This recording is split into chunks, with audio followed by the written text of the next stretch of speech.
qui sont prolongés. Voilà, qui sont prolongés. Donc il y a eu de très bonnes choses hein, de fait. Et donc il suffit après de rencontrer les bonnes personnes. Et, bon, ce gamin-là, cette famille-là, ils avaient aussi la menace quand ça n'allait pas dans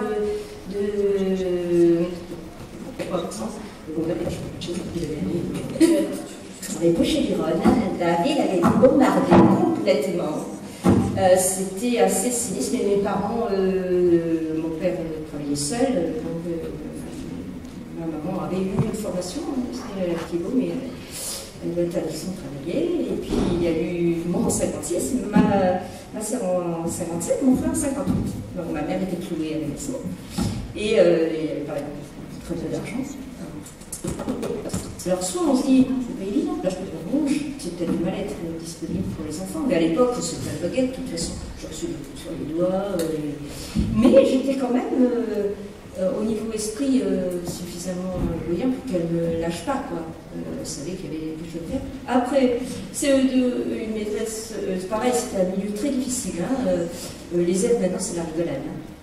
C'est la rigolade, parce que c'était des enfants. Moi j'avais dans ma classe, de la famille Michel, ils n'avaient pas de dents parce que le père était alcoolique, ils étaient 15 et tous les derniers, aucun n'avait de dents.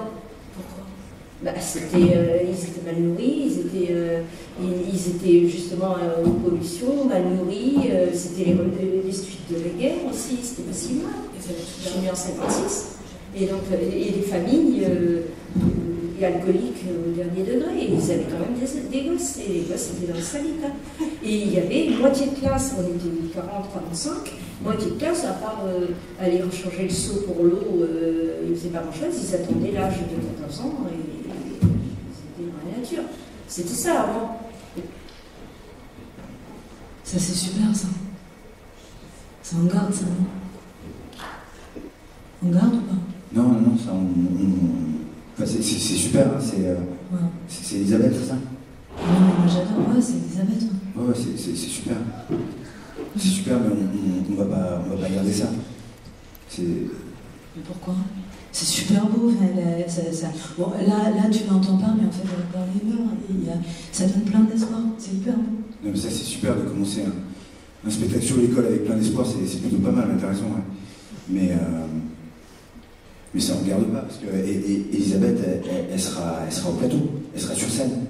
On fait entendre, je sais pas, des voix d'élèves, des voix de jeunes, des voix d'enseignants, autre chose, enfin des gens qui sont pas là le 7 juin, quoi, sur scène, tu vois.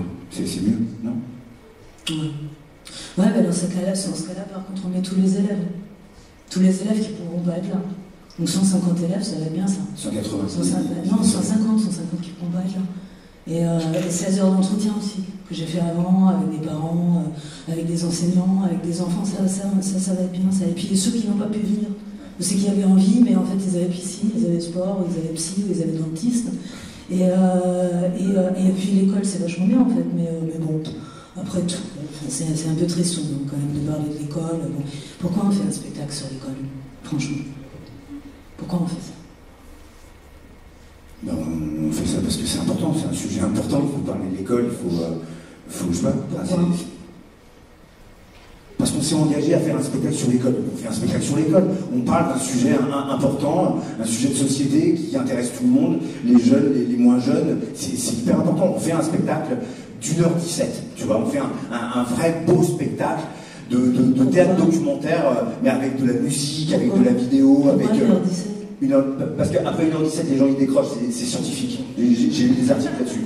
Donc on fait un spectacle d'1h17, mais avec un truc joyeux, tu vois. Enfin, pas que les gens qui débattent, tu vois, un truc. Ouais, c'est joyeux. On fait quoi les primo-arrivants? Les primo-arrivants, on en fait quoi? On met des extraits, on met un bout des films. Non, moi je mets pas un bout là. C'est juste hallucinant, ils nous ont raconté des trajets fous. En fait, ils viennent d'hyper loin, ils ont traversé la moitié du globe pour venir là en France, pour arriver dans leur école. Moi, je mets pas un bout, enfin, c'est dégueulasse. Hein.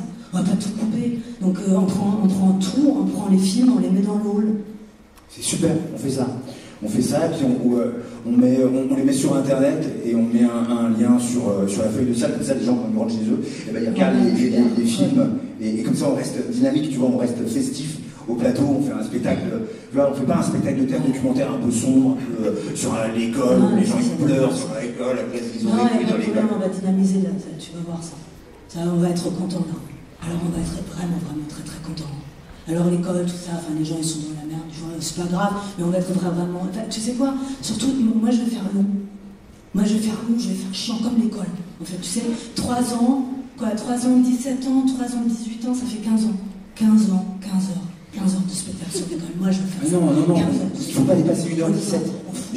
Voilà. Après 1h17, Voilà, donc ça, c'était Yana et Stéphane. C'est la compagnie Est-Vrai.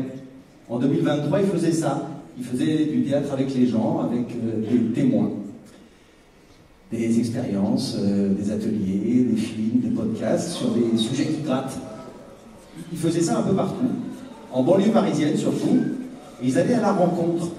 Ils écrivaient avec et pour les gens, ils cherchaient comment raconter ce moment-là, cette société-là, une sorte de théâtre du réel, un théâtre de crise, du présent. De toute façon, il n'y a plus d'argent, hein, il n'y a plus de fluide. La plupart des théâtres sont vides maintenant. Il n'y a plus de fluide, on ne peut plus les chauffer. Fluide. c'est pas ça. Les théâtres, ils sont pas chauffés. Enfin, là moi, je suis super chaud, mais je pense que ça ne peut pas être comme ça. Ça ne sera pas comme ça. Voilà. Donc, il y a des heures d'échange, il y a des heures de tout ce qu'on a vécu. On ne peut pas les saisir. Personne ne voudra donner de l'argent pour ça. Donc voilà, enfin, ça changerait quoi? Ça changerait quoi de faire du théâtre avec ça? Je sais pas ce que ça changerait, ça changerait certainement rien, mais c'est juste un moyen de se réunir et de se parler d'un sujet qui nous concerne tous. Tu sais, moi j'étais pas très bon à l'école, hein. Moi je fais du théâtre. C'est ça, je fais du théâtre. Je ne sais rien faire d'autre. On part, Stéphane. On part à la campagne. Je te jure, moi, c'est pas grave, c'est mieux pour nous, c'est mieux pour tout le monde, on est rincés. On part. Mais si tu vas faire la vache, regarde, tu vas faire la vache pour les enfants dans les écoles. Hein? Tu crois qu'il y aura encore des écoles? Et vous en pensez quoi? Vous pensez qu'il y en aura encore des écoles? Ah. Donc nous voilà donc au cœur de notre émission publique de radio hebdomadaire Rêver l'avenir pour le meilleur et pour le pire. Une émission qui fait le point où nous en sommes de l'utopie et comment ensemble nous pouvons préserver un peu de lumière. Jingle. Donc aujourd'hui nous sommes avec vous au bord de Seine à Juvisy, à l'endroit où justement en 2023 il y avait encore une surprenante activité artistique et culturelle où des enfants, des adolescents, des enseignants, des adultes, des artistes se réunissaient pour rêver l'école. Donc comme vous le savez désormais ce sont des lieux définitivement déserts, hein, plus d'argent, d'autres priorités. Mais nous avons la chance aujourd'hui d'accueillir les grands témoins de la semaine, les grands témoins de cette expérience à part, le laboratoire intergénérationnel des bâtisseurs et des rêveurs d'école. Donc bienvenue, bonjour à tous. Bonjour, oui, alors vous étiez là, donc vous avez participé à cette traversée atypique. Alors pourquoi vous étiez là?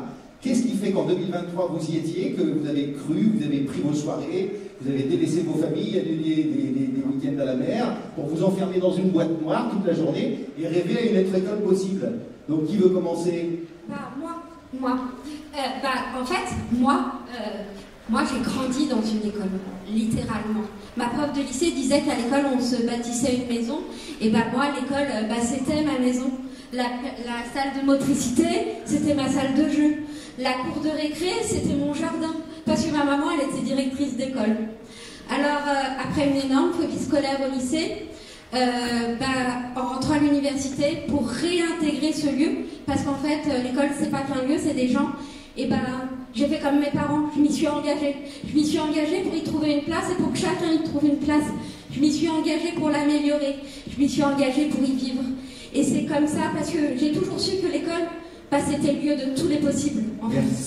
Merci. Donc là, actuellement, pendant que nous parlons, là vous voyez des images que Stéphane et Yana Et la vidéaste Frédéric Ribis avait fait d'une école, dans le 95, une école qui venait d'ouvrir dans un quartier populaire. Alors là, ce qu'on ne perçoit pas, bien sûr, c'est ce qu'on ressentait quand on traversait une école. Les odeurs de la craie, la pâte à modeler, les empreintes de doigts, crissement des doigts sur les ardoises, l'écho des rires des enfants dans les couloirs, les effluves de la cantine, tout ce qui nous a émus, puis qui reste invisible. Un bâtiment qui grouille de vie. Il y a à peu près 300 élèves, il y a des enseignants de partout, il y a des agents communaux de partout. Voilà, c'est une usine, c'est une machine à vie, l'école Marc-Bloch. C'est le mouvement perpétuel, si on ne l'avait pas inventé, le voilà.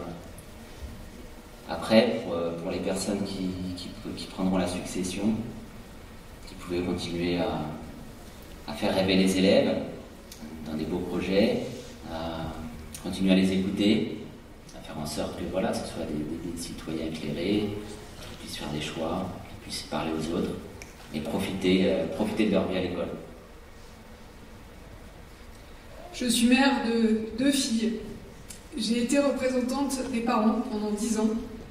Et avec les parents, on a monté une association pour pouvoir organiser des moments de convivialité et faire avancer les choses à l'école.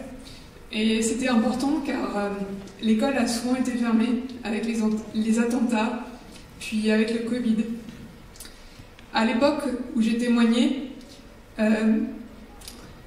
ma fille se faisait harceler. C'était très difficile, mais finalement, c'est allé mieux. Et c'est plutôt des souvenirs très positifs de l'école que je conserve. Ben merci Gaëlle. Alors moi, on est tous d'accord qu'on pourrait faire une émission d'une heure sur ce que c'est que le regard des 40 autres. ans. J'ai toujours aimé enseigner. C'était une joie. Et j'ai participé à plusieurs groupes d'éducation nouvelle. On parlait d'auto-socio-construction du savoir. Ah. En recherche, j'ai toujours aimé rechercher. Et c'était une véritable joie. Et quand on participait, c'était reconvoquer cette joie-là. Bien sûr. Donc c'était évident. Moi, là, quand on m'a demandé de participer à ce projet, j'ai dit oui parce que pour une fois, on me demandait mon avis. Et aussi parce que, en fait, l'école, pour moi, ça a été un lieu de prise de confiance en moi, ça m'a aidé, ça a vraiment été un lieu important et c'est pour ça que j'ai voulu devenir une passeuse. Alors que pourtant, j'étais dyslexique, j'étais aussi une mauvaise élève, on m'avait dit que j'y arriverais jamais, que je pourrais jamais faire d'études, jamais être prof à cause de ma dyslexie. Et finalement, j'y suis arrivée, et c'est ça que j'ai envie de transmettre à mes élèves, qu'on peut être hors cadre, qu'on peut y arriver, et en tout cas se dépasser. Bien sûr. Mais le problème aujourd'hui, c'est qu'avec Parcoursup... Bien sûr. Non, alors on clôt le débat tout de suite, on va faire une émission d'1 heure sur Parcoursup, mais on y reviendra. Et donc...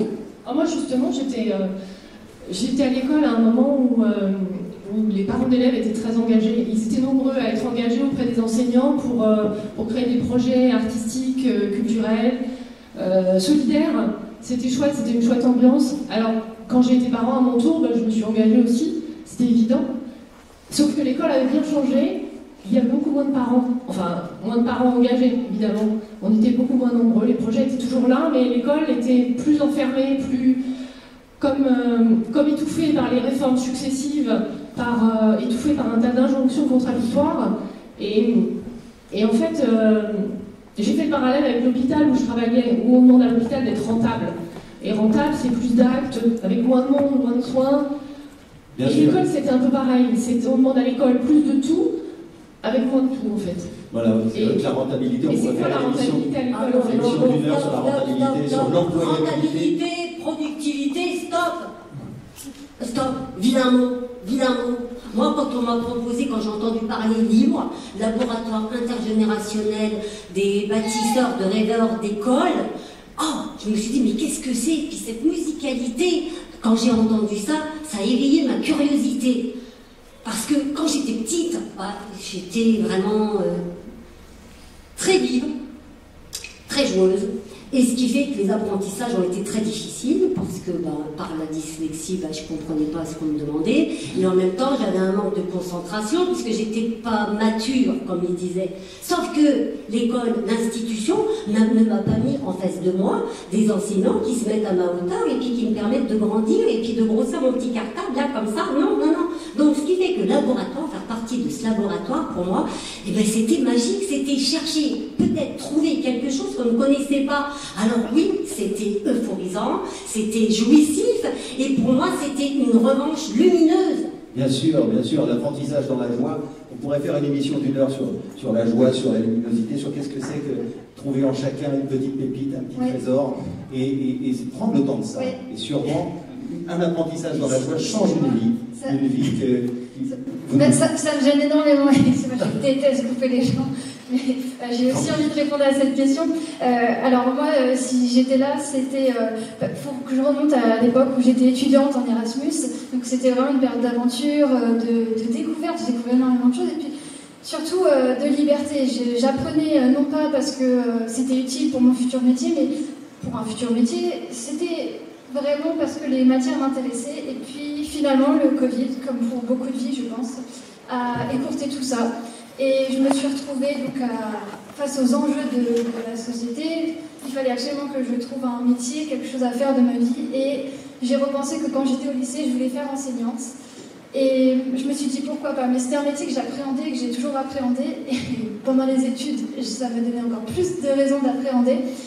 Et finalement, un peu par instinct, j'ai continué, et l'année d'après, j'ai eu la chance de vivre l'expérience que j'attendais, et j'ai découvert la passion qui habitait les enseignants et qui m'a habité par la suite. Je suis vraiment désolée, je déteste couper les gens. Merci. Je suis vraiment désolée, je suis un peu en retard. En 2023, à l'époque, je travaillais à la SNCF, du coup, le temps, tout ça. Oui, le temps, on pourrait faire une émission d'une heure sur le temps. Et donc, vous Jean-François, vous étiez là pour nous parler de votre fils Anatole, de Gilles Deleuze. Alors, on va commencer dans l'ordre. J'ai commencé par Anatole, et moi, si je suis là, c'est à cause de Gaëlle. Elle m'a parlé de ce projet un peu, oui, bien, il y a un projet de théâtre. Donc, j'y suis allé. Et donc, effectivement, moi, c'est mon fils qui m'a poussé à intervenir, Anatole. Donc, voilà, j'étais intéressé par l'école, une institution qui était un peu obscure pour moi, avec des inerties qui étaient un peu des fois embêtantes, mais bon, voilà, une envie d'aider les enseignants, de faire progresser l'école publique. Donc là, c'est ça qui m'a motivé à être dans les parents d'élèves, notamment. Bon, j'avoue, il y a une petite tentation de l'école privée à un moment donné. Bon, voilà. Mais alors, effectivement. Non, pas de jugement, s'il vous plaît. On ne juge pas l'école privée. On va faire une heure sur l'émission sur l'école privée. Sans aucun jugement, effectivement, parce que ça va marcher pour Anatole. Et voilà, en tout cas. Donc, retour à l'école publique dès que c'est l'année Covid. Alors, c'était un peu compliqué avec les enseignants qui ont fait preuve de beaucoup d'imagination, d'inventivité. Et ça m'a rappelé, en parlant à Yann et Stéphane, de mon expérience à moi à l'université Paris 8, qui était au début à Vincennes, l'université dans les Bois, qui s'appelait à l'époque d'ailleurs le centre universitaire expérimental de Vincennes. Et ça, c'est une autre histoire.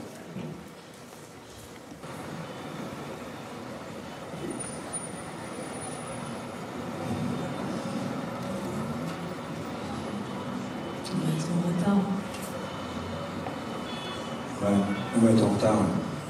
Tu veux que j'appelle Laure, des bords de Seine? Je lui dis qu'on est en retard de quoi, 15 minutes? 20 minutes. C'est blindé là. On n'y arrivera jamais. En fait, on n'aurait peut-être pas dû accepter des ateliers à 8h du mat. Il reste des gâteaux. 8h du mat, c'est pas humain en fait de commencer des ateliers théâtre à 8h du mat. Non, j'ai pas pris les gâteaux, j'ai oublié les gâteaux. Moi, en fait, j'accepterai plus des ateliers à 8h du mat. J'ai faim. Ça va être long. Il y a un accident, je crois.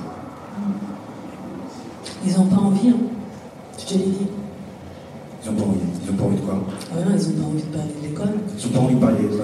Ils ont pas envie de parler de l'école. Là, ils n'ont pas envie. Ils sont à l'école, ils n'ont pas envie de parler de l'école. Ouais, non, mais j'ai bien remarqué que j'avais aucune envie de parler de l'école. Ouais. Pourtant, ça, c'est le truc déterminant pour toute leur vie. Mais ils ne veulent pas en parler. Tu vois, ça les intéresse pas. Ouais. C'est ça. Ouais. Tu sais quoi, on va faire autre chose. Faut faire autre chose. Ils n'ont pas envie, hein. Ils ont envie de faire autre chose, ils ont envie de faire du théâtre, ils ont envie de rêver un peu à autre chose. Là cette nuit, là, l'insomnie numéro. J'ai pensé à la SF, tiens. On va faire ça. On va les faire parler de science-fiction. On va les faire parler de l'école en 2050. Ouais. Ça te passe? Ben, c'est super ça. Ouais, l'école en 2050, en 2060. De toute façon, il faut trouver quelque chose parce que là, ça les intéresse pas du tout. Ouais. Je vous propose un récapitulatif rapide du changement de notre système éducatif ces 3 dernières décennies. Tout d'abord, certains s'en souviennent, en 2042, les écoles publiques ont été supprimées. L'État décide que l'éducation serait uniquement accessible aux puissants et aux riches.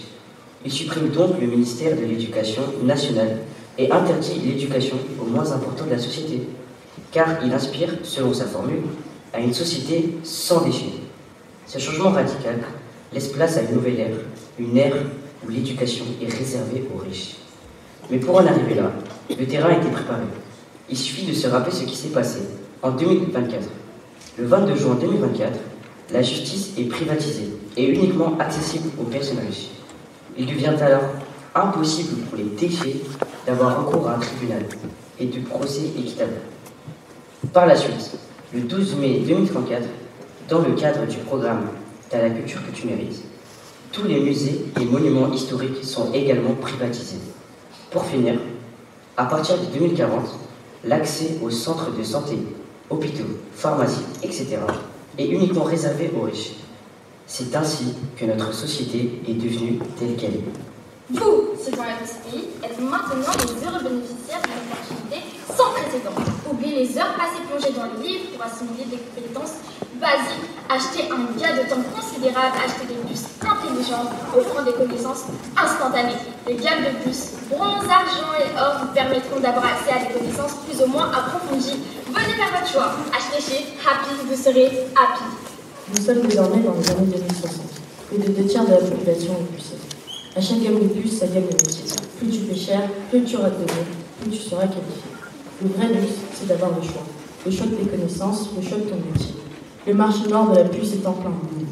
Les puces contrefaçon explosent dans les pays. Les hackings de puces diamants se paient en millions. Alors voilà, donc aujourd'hui nous y sommes.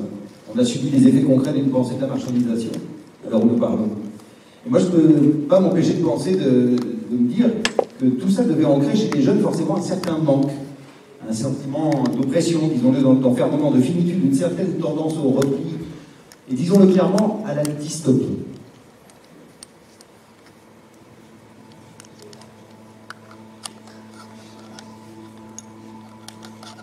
Bonjour, nous sommes la classe de 3e 2 du collège Mozart. En 2023, nous aussi avons participé à l'IDEM, le laboratoire intergénérationnel des bâtisseurs et rêveurs d'école. Nous avons pris comme point de départ ce que nos camarades avaient imaginé, un monde où l'école aurait été remplacée par la nanopuce, où les données seraient transfusées en fonction du revenu de chacun et de chacune, où les enfants seraient élevés dans un système de points de récompense, donnant accès à des gammes de connaissances limitées qui déterminent le statut dans lequel tu seras coincé à vie, à moins de payer un packing à prix d'or. Nous avons imaginé un bonus, un supplément qui parlerait de ceux et celles dont on n'entend pas la voix dans les grands récits, et dont les pensées souterraines n'apparaissent pas dans les manuels d'histoire. Les machines, les robots, nos esclaves du futur. Vous allez donc assister à un moment rare et intime où ces âmes délaissées vont se livrer à nous. Voilà, donc bonjour. Bienvenue à notre réunion hebdomadaire des cyborgs anonymes. On fait comme d'habitude, on fait le tour et vous énoncez votre problématique. Et ensemble, nous avons imaginé une solution. Bonjour, je m'appelle Savoine, je suis calligraphe et aveugle. Je ne peux donc pas voir ce que je produis. L'État a dit que ce n'était pas grave, mais moi j'aimerais tellement voir. J'aimerais vous voir.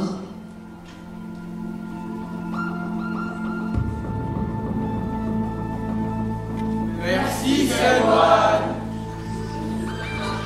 Bonjour, je suis Robot Jules. On m'a programmé sans émotion pour être impartial. Je voudrais avoir de la compassion et je voudrais arrêter de juger. Merci Robot Jules. Je suis J tiré du bas BFD. Je lis pour les enfants. Mais à force de lire toujours les mêmes histoires, plus personne ne m'écoute. Mais je n'ai pas le droit. Mais je n'ai pas le droit. Mais je n'ai pas le droit de m'arrêter de lire. J'aimerais juste pouvoir m'arrêter et rester silencieuse. Merci, J-Tiré du bas B.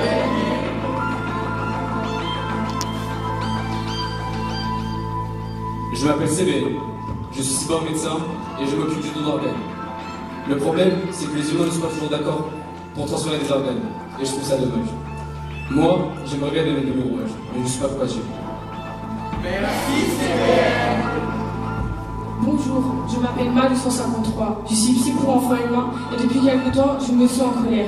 Je ne comprends pas pourquoi les cyborgs ne peuvent pas avoir d'enfants alors que les humains ne savent pas s'en occuper, alors que nous on sait mais on les aime. Merci,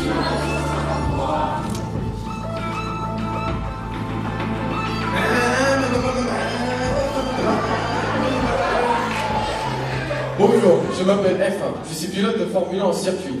Je voudrais voir d'autres routes, d'autres voitures que des voitures de course, des petites routes, des villes, des parkings d'hypermarchés. Je voudrais vivre normalement en continu plutôt que d'être allumé seulement quand on a besoin de moi. J'aimerais que dans ma mémoire il y ait des images de campagne. Et je me demande, est-ce qu'il vaudrait mieux être un humain ou un cyborg?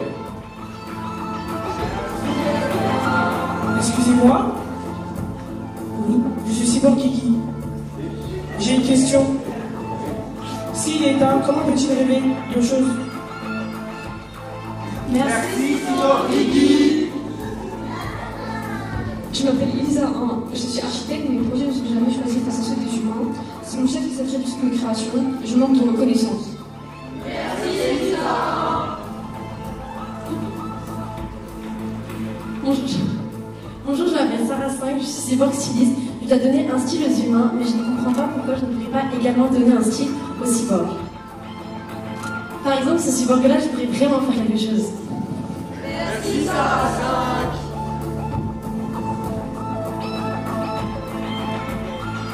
Je suis Blef 1, je suis cyborg cybernaute, je suis coincé sur le mode économie de batterie depuis ma fabrication. On ne m'a jamais rebooté, et j'aimerais être à fond, j'aimerais comprendre ce que ça fait. Merci, Blef 1.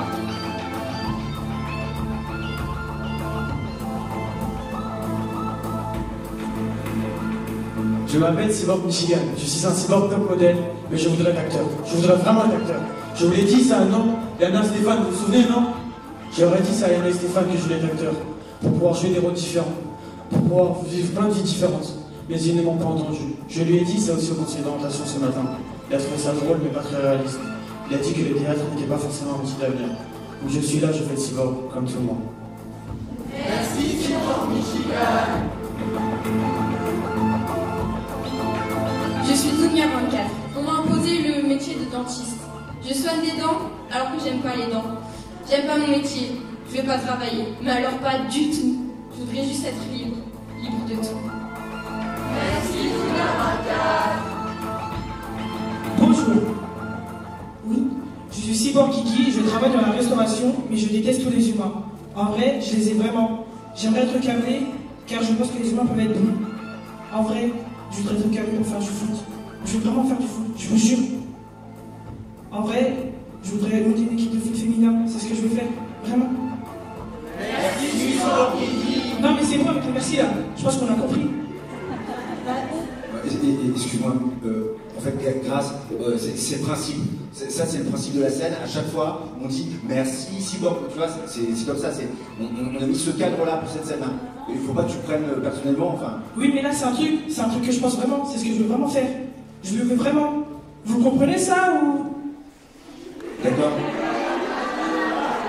Alors, pardon, Grâce, en fait, là, juste on essaie d'aller jusqu'au bout. Voilà, je pense qu'on était d'accord que chacun s'exprime sur son avenir. Le principe, c'est que vous essayez d'exprimer au plus près vos désirs, voilà. vos rêves, par rapport à votre avenir. En fait, vous essayez de passer à travers le personnage pour raconter ce que vous avez envie de faire. Voilà. Alors, juste là, pardon Stéphane, voilà, là on avait prévu normalement Fares, il ne peut pas être là aujourd'hui avec nous. Mais c'était super, il avait dit qu'il était robot chien, qu'il avait envie d'être robot chat, enfin qu'il avait envie d'être libre, et que c'était ça justement, il y avait une espèce de motivation. Ouais, mais ça par exemple, tu peux pas dire un conseil d'orientation, c'est mort. On peut pas le dire là. Un conseil d'orientation. D'accord. Ouais, bien sûr. Oui, Mais alors, excusez-moi, c'est à moi, je peux prendre la parole. Oui, Non, mais vas-y, c'est pour l'État, il n'y a pas de problème. Bon, moi je suis ND4, basketteuse depuis 8 ans. J'enseigne le basket, mais je ne peux pas pratiquer le sport que j'enseigne. Je voudrais pratiquer davantage et ne plus enseigner. Je ressens un certain complexe de l'imposteur. Je ne mérite pas la place que j'occupe dans la société, tout simplement. Pardon. Excusez-moi les humains, pardon, c'était pas mon tour, excusez-moi. Je me permets d'intervenir, excusez-moi. Je m'appelle LM04 et je suis vraiment hyper fort en basket, excusez-moi, mais je me dis alors que je pourrais peut-être, pardon, mais je me dis que je pourrais peut-être montrer à NP4 comment pratiquer le basket et même devenir son entraîneur. Ah non, moi je suis pas programmée pour ça. Lily/AM07. J'apprends le volet à des jeunes humains, mais ma carte mémoire est défaillante. J'ai de plus en plus de difficultés à transmettre. J'aimerais avoir une carte mémoire illimitée. J'aimerais pouvoir me souvenir de tout, des victoires, des matchs complètement ratés. Du moment où j'ai vu un élève marqué pour la première fois, j'aimerais garder tout ça ici. Je m'appelle Rosa et j'ai un problème. Je suis serveuse, mais je voudrais être pianiste. À chaque fois que j'entends un morceau de musique, de piano, je bug et alors je n'arrive plus à servir. Je voudrais juste pleurer, mais les cyborgs n'ont pas de larmes. J'aimerais tellement jouer du Beethoven en pleurant. C'est super. Super, bravo. Ouais, c'est vachement bien. C'est vos désirs. Ouais, c'est pas mal du tout. Mais en fait, le vrai problème là, c'est que je suis pas sûre que le public va comprendre que vous avez envie de parler de votre avenir à vous. Enfin, et c'est quand même ça hein, qu'on a envie de faire entendre. Mettez en avant vraiment ce que vous avez envie de faire à travers. Mais moi, je sais pas ce que je veux faire. J'ai 15 ans, on me demande de choisir mon avenir. Moi, j'ai dit au conseiller que je voulais faire comptable, mais au fond, je sais pas. Et j'ai même plus envie de faire ça. Maintenant, je veux faire DRH, mais ça peut encore changer. DRH? Oui. C'est quoi? Directeur en ressources humaines. Mais alors, il y en a plusieurs qui sont pas d'accord avec l'orientation que vous avez choisie. Enfin, est-ce que vous êtes d'accord avec ça ou... Non. Oui. Ouais, là je me permets juste de rappeler ce que votre professeur a dit. Hein. Il a dit voilà, il faut pas laisser passer ça. Enfin, il y a moyen de reparler de ça. C'est quand même un truc qui est important. Enfin, c'est quand même quelque chose. C'est un moment super important. Il faut se saisir vraiment à Beraman tout à l'heure. Si vous voulez être acteur, si tu as vraiment envie d'être acteur, je l'impose. Il faut que vous disiez au conseiller d'orientation vraiment ce que vous avez envie de faire. Mais moi, je comprends pas pourquoi on me demande de choisir maintenant. Moi, dans ma tête, ça change tout le temps. J'aimerais bien avoir le temps de rater mieux et de recommencer. Rater mieux et recommencer. Alors moi j'avais envie de creuser ce moment que viennent de décrire nos camarades cyborgs, là, ce moment si particulier qui est le moment passé avec le conseiller d'orientation. Alors moi il faut savoir que moi j'ai un oncle qui était conseiller d'orientation. Et comme j'avais pas de nouvelles depuis longtemps, je l'ai appelé. Je suis au Charpenton. C'est un petit sommet dans la Chartreuse, à 1800 mètres là. Je suis monté parce que j'ai un peu d'asthme à Grenoble, alors je me suis dit je vais... Grenoble, une forte tradition de militantisme, voilà, de liberté. Voilà, merci Elisabeth. C'est mon oncle, j'aimerais bien qu'on écoute mon oncle parce qu'il avait des trucs à dire. Dans le collège, il y avait toujours des élèves qui en échec, et on s'est dit comment faire pour qu'ils s'intéressent à l'école, avec des petites équipes, des profs, moi-même et tout. On faisait un peu des ateliers d'orientation pour parler autre chose que l'école, pour qu'arriver à motiver et qu'ils accrochent un peu à l'école. Il n'y a pas que les notes, il n'y a pas que les matières scolaires, mais aussi leurs envies. Et donc là, on faisait des petits projets, des ateliers, quoi. C'était intéressant, de remotivation scolaire, on va dire. De remotivation, pas que scolaire. Et ça, c'est un truc un peu créatif. Sinon, au niveau de l'entretien, j'ai fait une formation, enfin, avec quelques-uns de recherche. Sur les entretiens de compte, c'est des entretiens qui viennent un peu du Canada. Ah, bah le Canada, je peux en parler, moi. Moi, j'ai mes enfants, ils sont immigrés là-bas. Et mes petits-enfants, ils sont allés en garderie, à l'école. Et franchement, mais apprendre là-bas, mais c'était super. C'est toujours positif. Il n'y a jamais de négatif, c'est toujours mieux. Pourtant, il y a quand même, comment dirais-je, il y a quand même ses limites, parce qu'il y a quand même l'argent, quoi. Donc, effectivement, l'argent, c'est que tu as telle et telle éducation. Mais bien sûr, là on essayait d'écouter mon oncle. Josiane, on essayait d'écouter mon oncle. Bon, voilà, enfin, on pourrait faire une émission d'1 heure hein, sur à quoi ça tient l'avenir, etc. Mais en fait, mon oncle, il parlait de petits miracles. Et il me racontait un truc un peu précis, c'est que lui, donc, il était à Grenoble et il y avait il était aussi conseiller d'orientation dans un petit collège qui était à 50 km de Grenoble, et il y avait des gens de Grenoble, 2 éducateurs qui étaient venus faire un retour à la nature là-bas, une quarantaine d'années, et qui avait une fille, et cette fille était très copine avec ses petits voisins de la ferme d'à côté, et elles étaient pris de passion pour le métier de vachère, alors qu'elle était dans une famille plutôt très éduquée et qui attendait d'elle des études supérieures. Et donc elle allait voir mon oncle, elle n'en démordait pas, et mon oncle lui a dit, bah, écoute, hein, pourquoi on attendrait 40 ans pour faire un retour à la nature, un retour aux chèvres? Pourquoi on ne ferait pas un retour aux chèvres tout de suite, un retour à la nature tout de suite? Bah, c'est vrai, parce que on a glorifié on a encouragé les filières générales pendant des années au détriment des filières plus professionnelles, alors sous prétexte que l'école doit être un ascenseur social pour tout le monde, mais tout le monde n'est pas capable non plus de faire la filière générale. C'est vrai. Tout le monde est capable. Tout le monde est capable. Merci Elisabeth. Alors moi je voulais dire quand même, c'est pas le même niveau de vie quand on a un diplôme ou quand on gagne le SMIC. Oui, non mais on est d'accord que ça dépend effectivement de son milieu, tout ça, mais il y a aussi le problème aujourd'hui qu'il y a les élèves qui se mettent eux-mêmes des barrières. Moi, des fois, mes lycéens pros, ils veulent pas aller faire certaines études parce qu'ils sont persuadés qu'ils n'auront pas les codes ou qu'ils seront pas capables. Et ça, c'est complètement aberrant en fait. Oui, mais dans ta vie professionnelle, tu peux démarrer au ras de l'échelle, gagner le SMIC, avoir un sale boulot. Pour autant, des fois, tu as des opportunités que tu peux saisir. Et là, il faut vraiment y aller, quoi. Moi, ça a tenu sur un pari, quoi. Et pour que ce soit, je suis d'accord, mais il faut que ce soit un choix, parce que si c'est une injonction de la société de changer, pour changer à tout prix, là, ça crée de l'insécurité. Alors que si c'est un choix, ok, mais si c'est pour avoir le choix, il faut quand même avoir une formation de base. On peut pas s'inventer adaptable à une autre situation si on n'a pas une formation de base. Moi, je crois qu'on ouvre un champ très très complexe qui est celui du choix de vie. Hein, et on parle surtout d'un système qui nous a oppressés, qui a généré chez chacune des abîmes d'angoisse, de réflexion. Donc je vous propose que collectivement nous répondions à cette simple question: où en est-on de nos choix et de nos désirs d'orientation? Tous, même vous, tous collectivement, je vous propose qu'on se pose cette question intérieurement, qu'on ferme les yeux, qu'on l'imprime sur nos paupières et qu'on commence à respirer. Voilà, je vous propose un moment de lâcher prise. Et puis tranquillement, on va inspirer. Inspirer en 4 temps. 1, 2, 3, 4. Et on bloque sa respiration pendant 4 temps avec toujours cette question au fond. Où en est-on de nos choix de vie? Oui, mais et on expire sur moi, tout à l'heure, ce que je voulais dire, c'est que, en fait, moi, je disais à mes élèves de bien travailler, qu'ils seraient capables pour eux de faire ce qu'ils avaient envie, sauf qu'au final, c'était bien l'algorithme, c'était bien Parcoursup qui choisissait. Même s'ils avaient envie de faire quelque chose, ils étaient bloqués par ça. Je me souviens quand Parcoursup est passé dans mon université, on a fait 3 semaines d'occupation pour essayer que ça passe pas. On en a profité pour repenser l'université. C'est les 3 plus belles semaines de ma vie, mais ça servira à rien. Merci Mathilde, effectivement c'est essentiel. Nous pourrons faire une émission d'1 heure là-dessus, hein, sur Parcoursup.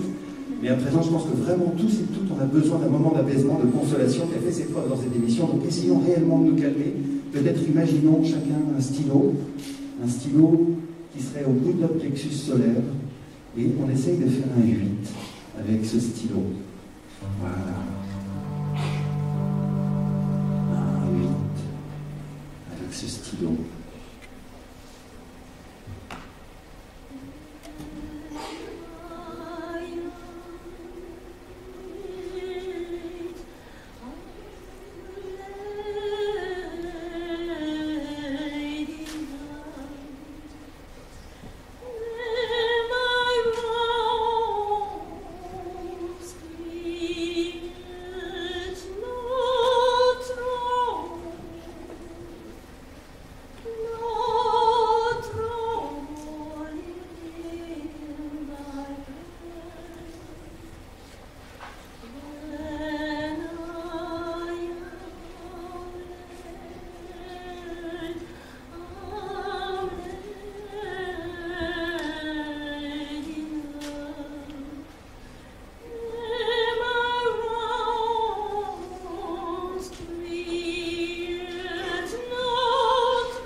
Le chant m'a sauvé la vie. Apprendre à chanter, ça m'a permis de passer une épreuve très très difficile dans ma vie. Et j'ai compris que les matières artistiques étaient essentielles. Essentielles pour vivre, pour s'en sortir, pour apprendre. Et je l'ai intégré à ma conscience de professeur. Et je pense que être dans le faire, avoir des beaux projets, c'est ça qui provoque le choix. Merci. C'est très important. C'est Merci. fondamental. Pour moi, ça n'a pas été la musique, comme Elisabeth, mais ça a été la lecture. Ça a toujours été la lecture, cette envie. Ce qui m'a donné envie d'être professeur, c'était vraiment de partager mon goût de la lecture. Et au début, quand j'ai commencé, j'y arrivais pas. J'arrivais pas à leur faire partager mon enthousiasme, mon envie, mon bonheur. Jusqu'au jour où j'ai compris qu'en fait, le seul moyen de leur transmettre ça, c'était de choisir des textes qui me touchaient vraiment, pour pouvoir réussir à leur transmettre cette envie. Et j'ai su que j'avais réussi le jour où ils m'ont demandé la suite. Une lecture que j'avais faite. Ce que disent Nathalie et Elisabeth, c'est qu'elles sont en train de décrire le lien qu'il y a entre l'élève et l'enseignant. Il y a vraiment, des fois ça peut être très conflictuel, mais des fois très affectueux. Il y a une envie de partager et de s'adapter à l'élève. Il y a l'inverse aussi, l'élève qui s'adapte à l'enseignant. Mais les limites du système éducatif d'avant ne permettaient pas cette adaptation, ou mettaient des limites dans cette adaptation. Parce que le but de ce système, c'était de créer de la conformité pour que les élèves se plient aux exigences de la société d'avant. Et au lieu de cultiver, d'exploiter les différences de chaque élève, on essayait de les lisser pour qu'ils réussissent. Et quand un élève ne pouvait pas se plier aux cadres, quand un élève échouait, on était obligé de développer une autre compétence, le cynisme, en se disant c'est pas de notre faute, il n'était pas scolaire, il était trop différent. Une école ouverte, c'est ce qu'a longtemps été l'université de Vincennes, à Saint-Denis. Une université créée dans un bois, dans la forêt de Vincennes. Alors aujourd'hui, il n'en reste qu'une prairie. Mais à l'époque, imaginez des philosophes stars, Michel Foucault, Michel Serres, Gilles Deleuze, donner leur cours auprès des étudiants, ça doit être passionnant. Alors, rapidement, l'image s'est dégradée pour diverses raisons. Les médias ont rempli cette université, vraiment mal famée. L'utopie s'est fracassée contre le mur de la réalité. Alors moi, quand j'y suis allé, donc c'était à Saint-Denis, en 98, j'ai rencontré beaucoup d'élèves des élèves sans bac, c'était la base pour Saint-Denis, sans toit, sans famille des fois, et sans beaucoup d'idées pour l'avenir, et c'est souvent le cas quand on a 20 ans. Sans cours magistraux et sans beaucoup de moyens, mais avec une chose unique, une utopie qui a traversé les époques. Merci beaucoup Jean-François. Voilà.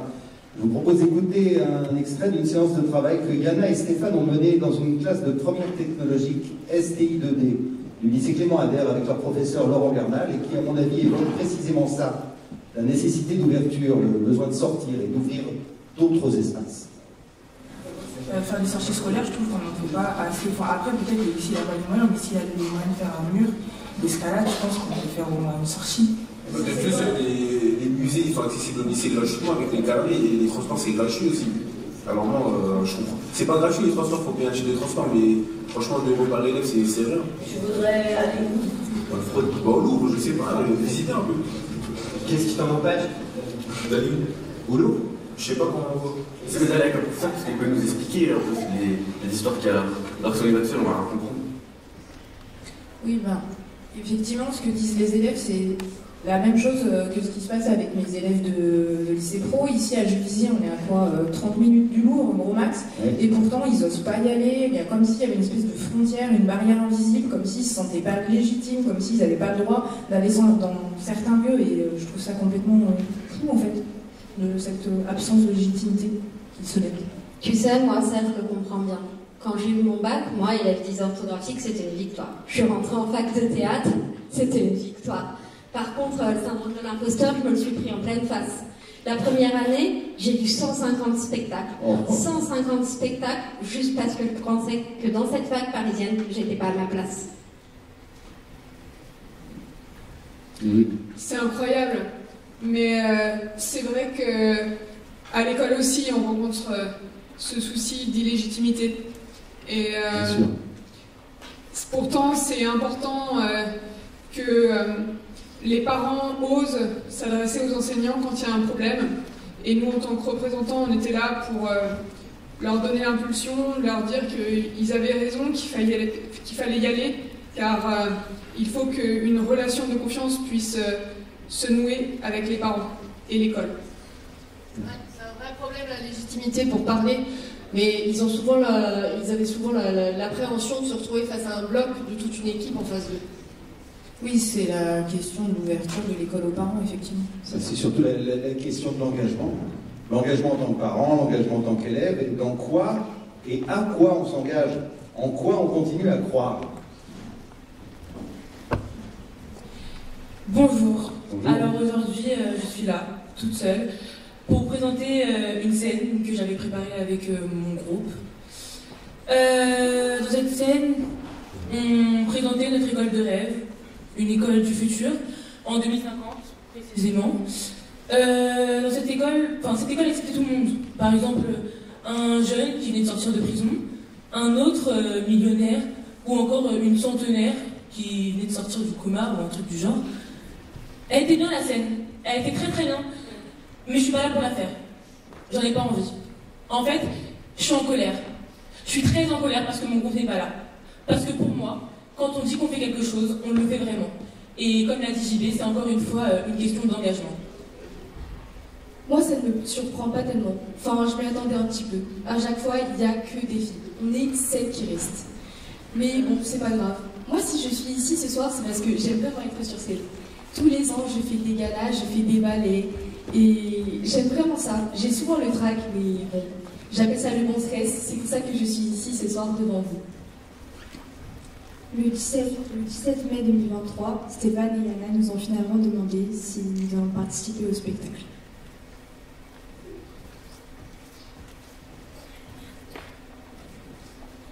Et j'ai dit oui, parce que mes amies étaient présentes et qu'on avait beaucoup travaillé sur ce projet. Si je suis venue, c'est pour vaincre ma timidité et que ce projet m'intéresse. Moi, si je suis venue, c'est parce qu'il y a tous mes amis et parce qu'on a beaucoup travaillé sur ce projet, mais c'est surtout pour vaincre ma timidité. Au début, j'avais peur que regarder loin. Je ne voulais pas venir.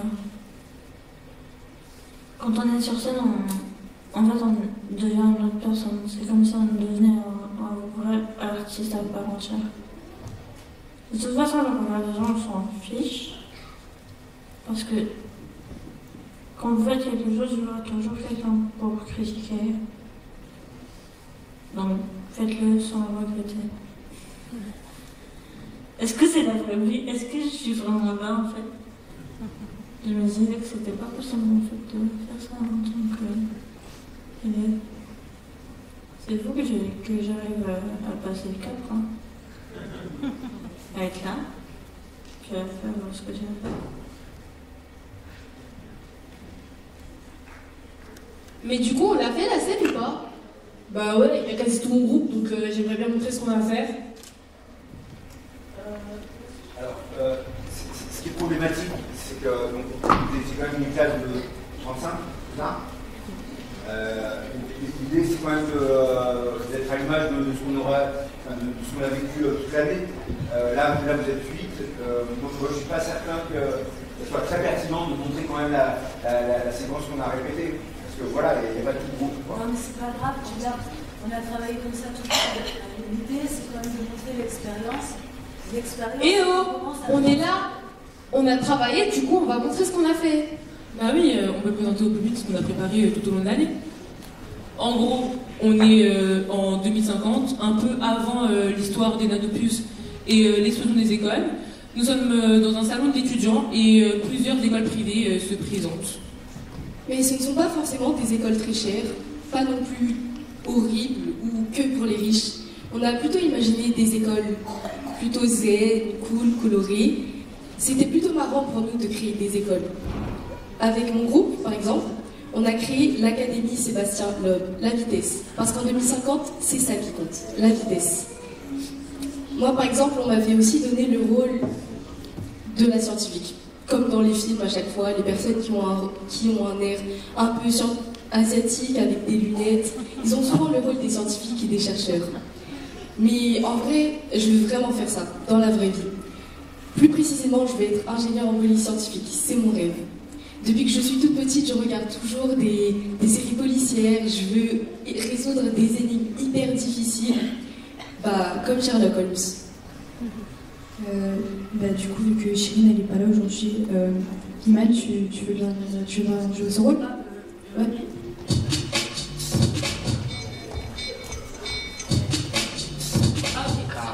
Bonjour, je me présente, je m'appelle Chirine, du coup. Je suis la créatrice et directrice d'une école privée très particulière, l'école Amézières. J'ai 30 ans, je suis une ancienne militaire et actrice. J'ai créé cette école dans le but que tout le monde puisse avoir une formation qui lui plaît. L'école a plus de 50 métiers à son actif, psychiatre, psychologue, expert en finance, architecte, acteur, cascadeur et plein d'autres orientations dont vous pouvez rêver. Je tiens à préciser qu'à Amézières, nous acceptons toutes les religions, sauf les sectes, et nous proposons plus de 10 salles de prière. Le prix à l'année de l'école s'élève à 300 €, cantine incluse. Bonjour, je m'appelle Pauline, j'ai 35 ans et je suis une ancienne élève de cette école polyvalente. Aujourd'hui, je suis infirmière en psychiatrie et nous avons créé des badges qui se collent sur les tempes et qui permettent de détecter les maladies mentales en seulement 2 jours, ce qui paraissait impossible auparavant. Et grâce à l'école Amézières, aujourd'hui, j'ai pété mes rêves. Donc, bonjour, je m'appelle Lucelle et pour ma part, je suis dans la section psychologie et santé mentale. Alors, dans cette section, nous utilisons plus la pratique que la théorie. Alors, pour les évaluations, nous sommes placés dans des pièces avec des juges à l'extérieur qui nous regardent à travers des caméras. Alors, les patients sont joués par des comédiens et nous sommes évalués à travers comment on travaille, comment on pratique, comment on étudie le métier. Après ça, si on est accepté, on est placé dans une classe de 30 à 50 élèves. Malgré le nombre conséquent d'élèves, ça se passe bien. Bonjour, moi je m'appelle Sarah. Je vais vous dire ce que je vais vraiment faire à l'école Amézières ou ailleurs. Après tout, on parle de l'école de nos rêves, alors moi aussi j'ai le droit de rêver. Moi je rêve d'être contrôleuse d'impôts. Je rêve de ça depuis l'école primaire, grâce à la mère d'une amie qui exerçait cette profession. L'école Amézières me prépare à tous les examens. Une fois par mois, on me met en situation de concours où je dois répondre à des questionnaires à multi-choix pour vérifier mes connaissances, mon raisonnement logique. Je me suis renseignée, je sais combien de tables il y a, je sais combien de temps elle dure, je connais les conditions exactes, je suis organisée, je suis préparée à l'arrivée.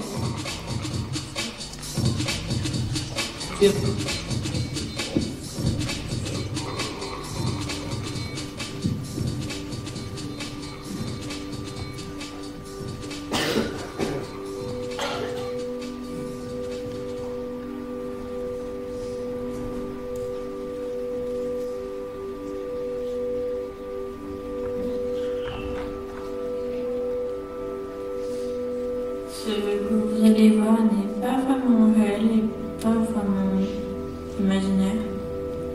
On n'est pas vraiment dans le présent, ni pas vraiment dans le futur, ni ailleurs.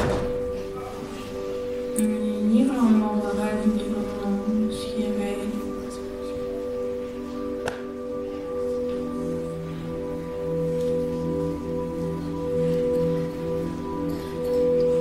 Je suis à l'école Saint-Laurent. Cette école m'a redonné espoir quand je l'ai toute seule abandonnée. Dans cette école, j'apprends et j'observe tous les métiers en rapport avec les animaux. C'est ma passion. Mes études sont intéressantes et épanouissantes. Je sais que je pourrais avoir plusieurs offres de métiers dans plusieurs pays, comme en Espagne, au Japon ou encore aux États-Unis. Moi je sais, ça fait beaucoup, mais c'est ça qui est bien. Depuis mes années au collège, je rêvais de travailler dans le domaine de la santé. Et petit à petit, mon idée s'est précisée vers la pédiatrie. Et plus tard, mon idée encore de devenir infirmière, mais aussi nutritionniste. L'école Saint-Laurent m'a permis d'apprendre les deux et de choisir après. Je me suis renseignée et je sais comment ça va se passer. Ça me rassure.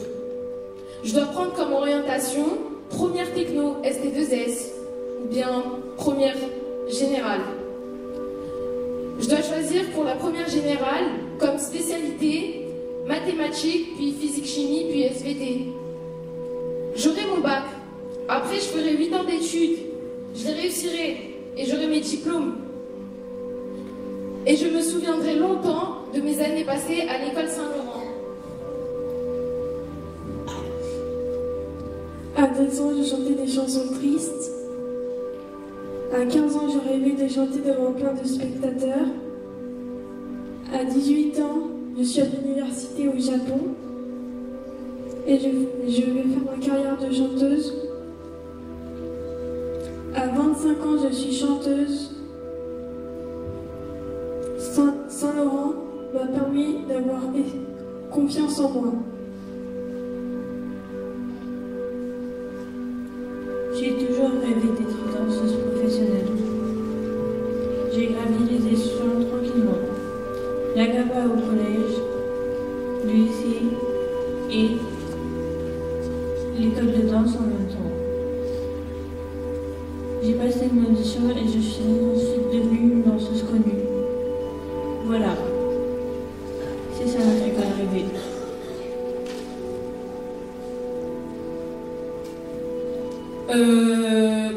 Moi je vous ai dit, j'ai pas envie de faire la scène si mon groupe n'est pas là. Mais en gros, je vais vous expliquer rapidement ce que c'était. Dans cette scène, je disais que je voulais devenir architecte. Mais en vrai, c'est la vérité. C'est ce que je veux faire dans la vraie vie. Je veux vraiment devenir architecte. En fait, je veux créer des choses. Je veux gérer des choses. Je veux prendre des responsabilités.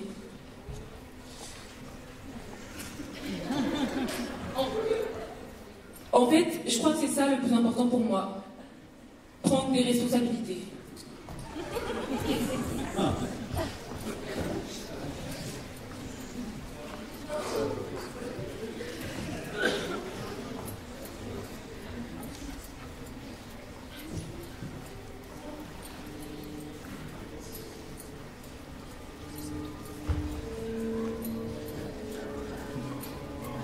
Bord de conversation.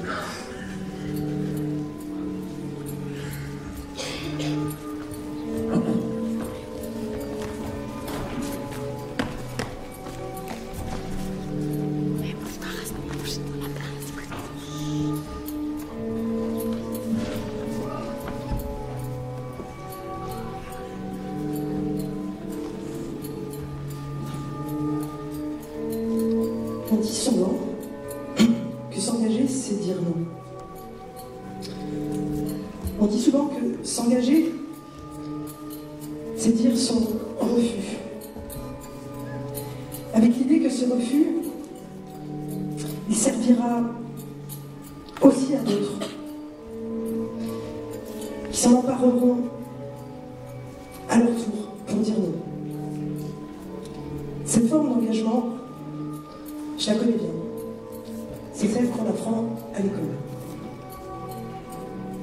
Mais dire non, est-ce toujours s'engager? Beaucoup, avant ce soir, ont dit non. Beaucoup, avant ce soir, ont refusé d'être présents au plateau. N'ont pas voulu raconter leurs écoles du futur. Les excuses et les prétextes pour justifier cette absence sont nombreux. Mais que signifie ce désengagement?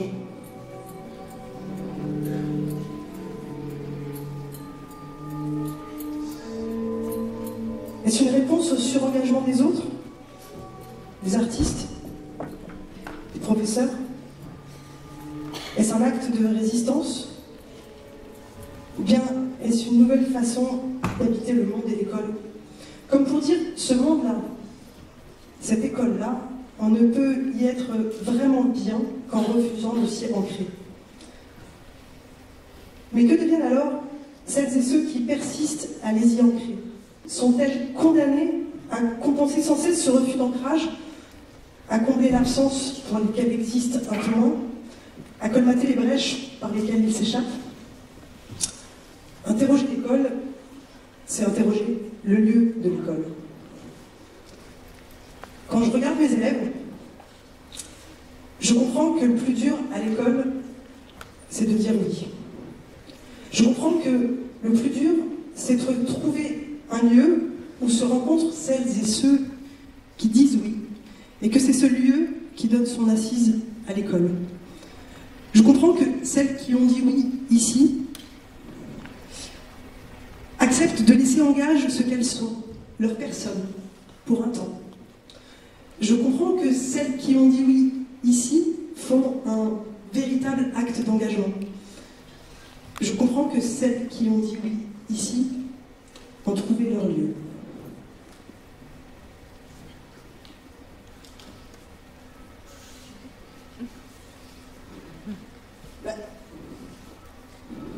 Tamid ? C'est Tamid, c'est un de mes élèves. Qu'est-ce que vous faites là, Tamid ? En fait, je fais partie des élèves qui voulaient participer au spectacle, mais bon, j'ai eu un empêchement à la dernière minute. En fait, j'étais à l'aérodrome d'Étampes, j'étais en train de piloter un avion. On m'a proposé de piloter cet avion, et comme je veux travailler dans l'aéronautique, j'ai direct tenté le coup en acceptant cette proposition. En plus, hier, j'étais chez la proviseure, je jouais mon passage en première générale, j'essayais de la convaincre de me laisser passer. Elle a accepté, donc merci Madame Daconet si vous m'entendez. Je vous dis ça parce que c'est justement en passant en première générale que je pourrais accéder à l'aéronautique. Ah, et du coup, vous êtes là sans être là? Oui, comme je le disais, j'ai eu un empêchement. Donc, je pilote le robot. Vous ne me voyez pas? Bah, il y a visiblement un petit problème de lumière. Mais bon, ce robot, il s'appelle Teddy. Bon, les élèves, ils préfèrent l'appeler Jean-Pierre. C'est un robot qu'on utilise dans les classes où des élèves empêchés de venir, du coup, avec ce robot, peuvent être parmi les élèves de la classe. Donc on pourrait dire que finalement, c'est un robot pour les élèves empêchés mais engagés. En fait, du coup, j'ai pu venir, c'était un peu de retard. Mais du coup, comme vous vous en doutez, c'est moi qui pilotais le robot. Je vous laisse. Attention, il faut qu'il revienne par là. Merci. C'est curieux cette question de l'engagement, en fait, ça interpelle. Parce que quand il y a quelque chose qui vous tracasse, qui quelque part vous tenaille là au niveau de l'estomac, il faut pouvoir extraire, il faut pouvoir le dire, il faut pouvoir parler, parce que sinon on va... C'est vital, sinon c'est insupportable. Oui, exactement, Elisabeth, c'est insupportable. Et je peux dire merci à mes parents, pour mes sœurs, pour moi-même, qui nous ont donné ce sens de la critique et aussi le fait que l'engagement, c'est l'engagement de tout le monde, c'est l'engagement des enseignants, de l'école, mais aussi des parents. Et l'engagement des parents, c'est de pouvoir permettre de se libérer de certaines contraintes, de certains clichés, et donc d'ouvrir les portes, d'ouvrir les fenêtres, de sortir avec leurs enfants, de les emmener voir se promener dans les bois, au musée, je sais pas, partout. C'est facile, tu dis ça, mais encore faut-il que les parents osent, qu'ils puissent nous emmener. Parce que moi, mes parents, le théâtre, l'opéra, c'était pas du tout leur truc. Et du coup, il a fallu que je me débrouille toute seule, qu'un jour, quand j'arrive ici, j'ose y aller, passer la porte. Et la première fois, je me rappelle, j'étais à la Comédie Française, j'étais super contente et super enthousiaste, et à un moment, il y a eu un noir, et j'ai pensé que c'était la fin de la scène, quoi, donc je me suis mis à applaudir. Sauf que c'était pas la fin de la scène, et que je me suis bien trouvé con, et que j'avais pas les codes, quoi. Non, mais je comprends, je te comprends tout à fait. Parce que la première fois où je suis allée à l'Opéra Garnier, j'y suis allée avec ma maman. Et on était mais très bien habillés. On s'était habillés beau, vraiment beau. Et quand on est arrivé devant cet établissement-là, ce monument, et qu'on est rentré à l'intérieur, oh,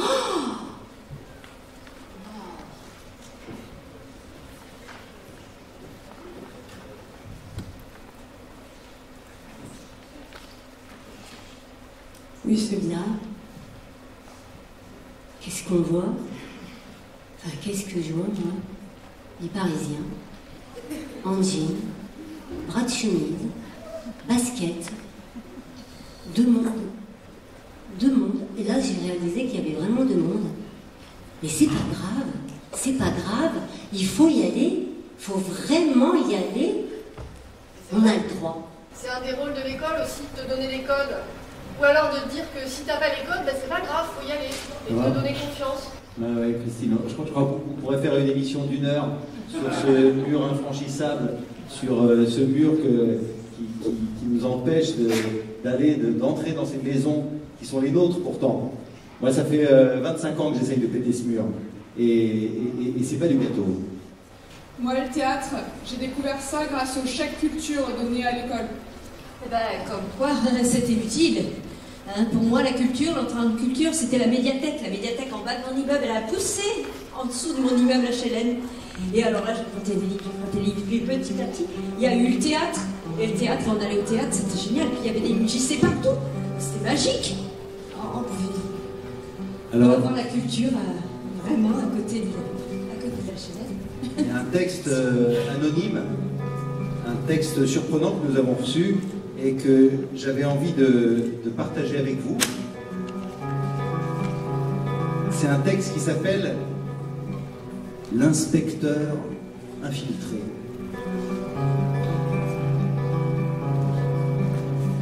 Moi, chargé de mission d'inspection pour le ministère de la Puce, j'ai pour mission d'infiltrer un groupe de résistants, le REDA, le réseau des éducateurs déterminés à agir, et de rendre compte de ces activités au service de la déstructuration du lien. La dotation en humanité globale diminuant d'année en année, des expérimentations visaient à user le moins possible ce qui restait du langage humain. On avait donc eu recours au langage des animaux.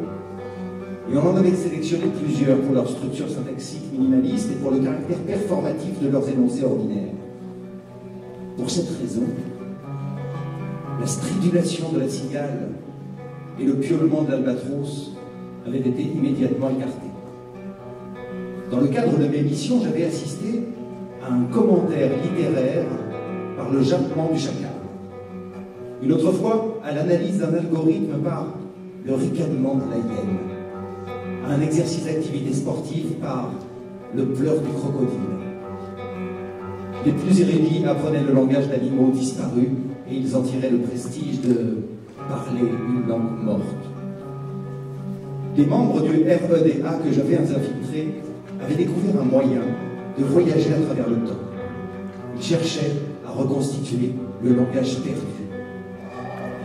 Et c'est en captant par hasard une onde qui parcourait cycliquement l'espace-temps qu'un message leur était parvenu.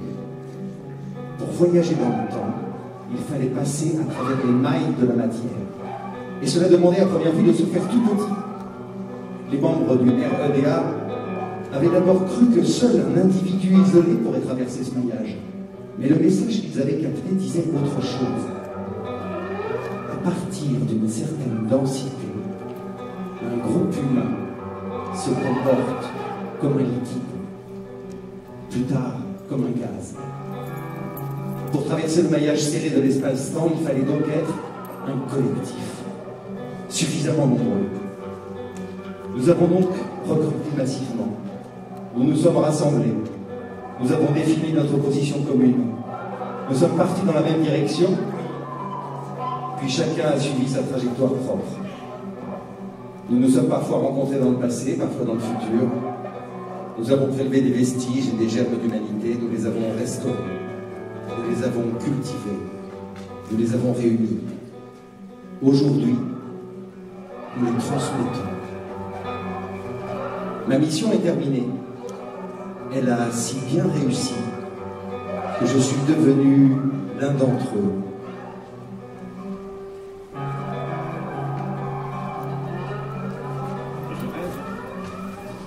Je rêve d'une école HLM, hors les murs. Les livres, les manuels, c'est très bien, mais vous savez, au collège, en 6e, on apprend la bosse aux élèves. Mais la bosse dans un manuel, c'est vite limité. Pourquoi ne pas amener ses élèves voir la Beauce, voir les forêts, voir les rivières, apprendre pour comprendre le monde, apprendre pour échanger, pour débattre, pour sourire aux autres. Je rêve d'une école où le 1 pour 1 n'est pas le bout du monde. Certains le font très bien. Je rêve d'une école où on ne demande pas à un poisson de monter aux arbres, où les professeurs sont des éducateurs à la vie, où la société sait qu'elle va accueillir tout le monde et surtout où chaque vie compte. Je rêve d'une école bienveillante où chacun, parents et enfants, se sentent en confiance. Je rêve d'une école où les enfants et les enseignants seraient des êtres vivants, sociables, inventifs, créatifs, où l'on aurait le droit à l'erreur, où l'on serait affranchi de la nécessité de reproduire un système qui nous formate pour mieux nous exploiter. Je rêve d'une école ouverte à tout et à tous, une école généraliste, scientifique, artistique, humaniste et colorée, une école libérée des carcans, des notes, des évaluations, des algorithmes, une école qui rend libre et confiant pour oser vivre. Je rêve d'une école où l'art est au centre, où chacun peut évoluer, où tout le monde peut apprendre à n'importe quel âge, où on se rencontre, les maternelles, les étudiants, les moments professionnels, à la retraite, et tout ce mélange se rencontre, discute, échange, et ainsi accède à la liberté et reste libre, libre de penser, libre d'être. Je rêve d'une école ouverte, avec de l'imagination, avec des élèves qui soient dans les cases ou hors les cases, avec plus de barrières, avec une école qui laisse le temps d'apprendre, qui est là pour aider à pousser, à grandir, pour se tromper, avec de multiples passerelles. École, ça vient du grec, scolé. Et en latin, scola, ça veut signifier le temps libre, loisir, arrêt. Arrêt du travail, arrêt de la productivité, arrêt des exigences, des attentes, des évaluations. Et ce temps libre, il devrait être utilisé pour ce qui compte, le bonheur de l'enfant et du futur adulte.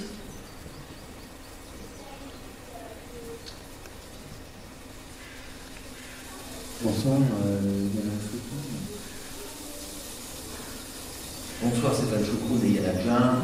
Donc aujourd'hui, vous continuez à raconter l'école. Vous traversez les villes, les villages avec votre projet, la Libre. Ouais. Bonsoir, oui, on continue, on a décidé de continuer à parler avec les gens de l'école, de ce socle commun, voilà, de l'école. On apprend avec eux aussi, en fait. Là, on va travailler par exemple avec les apprentis jardinistes la semaine prochaine. Ouais, des jeunes qui ont des accidents, qui ont eu des accidents de la vie, et voilà, qui travaillent sur les arbres, sur la nature. On va travailler autour du vivant. Ouais, comment on fait pousser les plantes, comment on fait pousser des jeunes, peut-être aussi. Intéressant.